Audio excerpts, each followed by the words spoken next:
कहानी की शुरुआत न्यूयॉर्क शहर से होती है, जहां हम मेट्रो स्टेशन पर ब्रैंडन नाम के आदमी को देखते हैं। ब्रैंडन की उम्र 40 साल है और ब्रैंडन की अभी तक शादी नहीं हुई है और वो न्यूयॉर्क के एक अपार्टमेंट में अकेला रहता है। ब्रैंडन रेडी होकर मेट्रो से अपने ऑफिस के लिए निकलता है। उसे मेट्रो में एक लड़की दिखती है। वो लड़की ब्रैंडन को बहुत अट्रैक्टिव लगती है। ब्रैंडन उस लड़की को बहुत देर तक घूरता रहता है। जब वो लड़की ये चीज नोटिस करती है तो वो भी ब्रैंडन को देखकर स्माइल पास करती है। अब धीरे धीरे ब्रैंडन उसे गंदी नजरों से घूरने लगता है और इस लड़की को ब्रैंडन के गंदे इरादे समझ आ जाते हैं और जैसे ही स्टेशन आता है वो लड़की मेट्रो से उतर जाती है। ब्रैंडन भी उसकी पीछे मेट्रो से उतर जाता है क्योंकि वहां बहुत भीड़ थी, तो वो लड़की उसे नहीं मिलती। अब हमें ब्रैंडन की पर्सनालिटी के बारे में पता चलता है। दरअसल ब्रैंडन सिंगल और काफी ज्यादा सेक्स एडिक्ट है और इसके दिमाग में हमेशा यही चीजें चलती रहती हैं। इस एडिक्शन की वजह से वो पैसे देकर प्रोस्टिट्यूट को अपने घर बुलाता है क्योंकि उसका कोई पार्टनर नहीं है। इसके बाद हम ब्रैंडन को उसके ऑफिस में देखते हैं। उसका बॉस पूरी टीम को कंपनी के फ्यूचर प्लान्स के बारे में बताता है, लेकिन ब्रैंडन उसकी बातों पर ध्यान नहीं देता और अभी भी उस मेट्रो वाली लड़की के बारे में सोचता है। मीटिंग के बाद ब्रैंडन सीधा बाथरूम में जाता है और उस मेट्रो वाली लड़की के बारे में सोचकर खुद को सैटिस्फाई करता है। यह सब देखकर हम समझ सकते हैं कि ब्रैंडन इन सब चीजों का कितना ज्यादा एडिक्ट हो चुका है। फिर हम ब्रैंडन को उसके बॉस डेविड के साथ देखते हैं। यहां हमें पता चलता है कि ब्रैंडन और डेविड काफी अच्छे दोस्त हैं।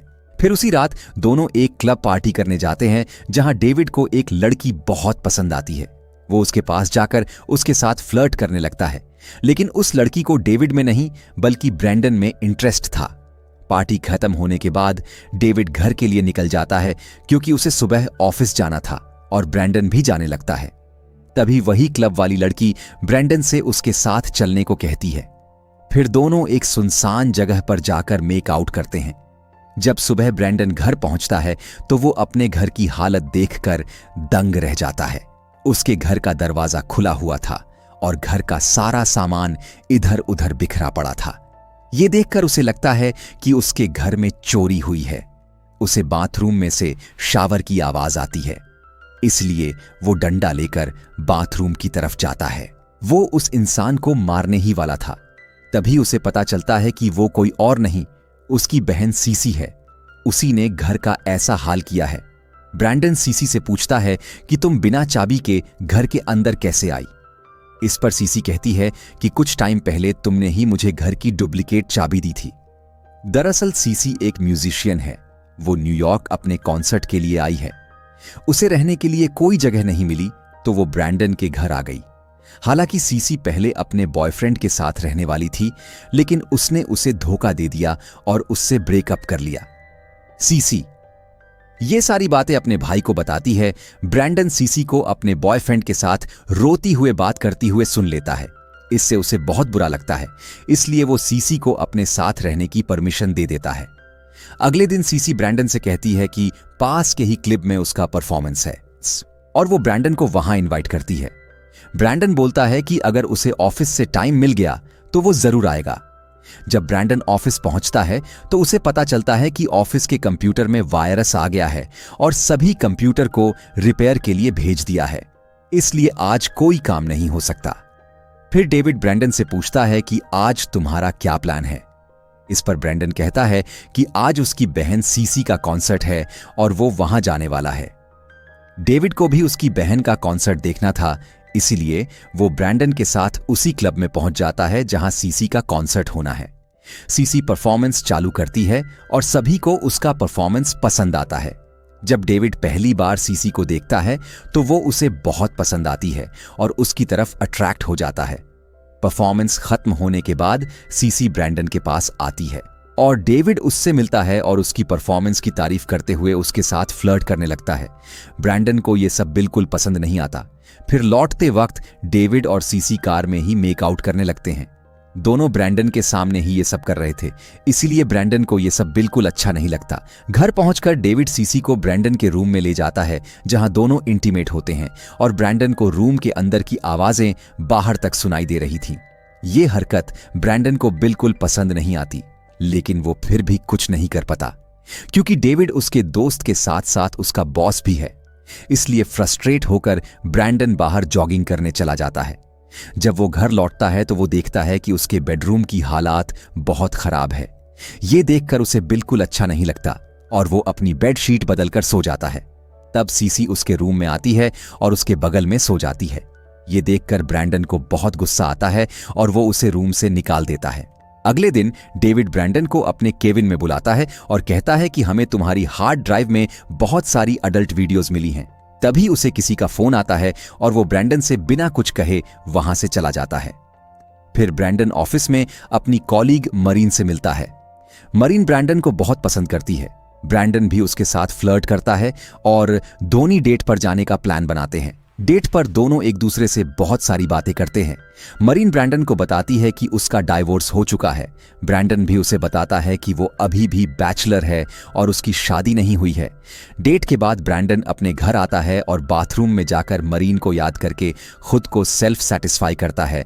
तभी सीसी बाथरूम में आ जाती है और ब्रैंडन को ऐसा करते हुए देख लेती है। वो तुरंत वहां से बाहर चली जाती है। फिर सीसी को ब्रैंडन के लैपटॉप में बहुत सारी एडल्ट वीडियोज मिलती है, जिससे उसे पता चलता है कि ब्रैंडन कॉर्न एडिक्ट हो चुका है। फिर ब्रैंडन को समझ आ जाता है कि उसे ये सब बंद करना पड़ेगा, इसलिए वो अपनी एडल्ट वीडियोस के कलेक्शन को कैचरे में फेंक देता है। अगले दिन ब्रैंडन ऑफिस में मरीन से मिलता है।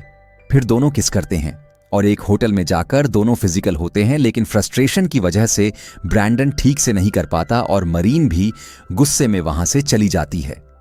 मरीन के जाने के बाद ब्रैंडन एक प्रोस्टिट्यूट को बुलाता है और उसके साथ इंटीमेट होता है। फिर रात में ब्रैंडन जब टीवी देख रहा था तभी सीसी उसके बगल में आकर बैठ जाती है। ब्रैंडन सीसी से कहता है कि तुम्हें डेविड से दूर रहना चाहिए क्योंकि वो पहले से ही मैरिड है और अब ब्रैंडन बहुत ज्यादा फ्रस्ट्रेट हो चुका, इसलिए वो सीसी से घर से जाने को बोल देता है। लेकिन सीसी उससे रिक्वेस्ट करती है कि इस दुनिया में उसके अलावा उसका कोई नहीं है, लेकिन ब्रैंडन उसकी एक नहीं सुनता और उसे घर से निकाल देता है। फिर ब्रैंडन एक क्लब जाता है जहां वो एक लड़की से उसके बॉयफ्रेंड के सामने ही फ्लर्ट करने लगता है, जिससे उसके बॉयफ्रेंड को बहुत गुस्सा आता है और वो ब्रैंडन को बाहर ले जाकर बहुत पीटता है।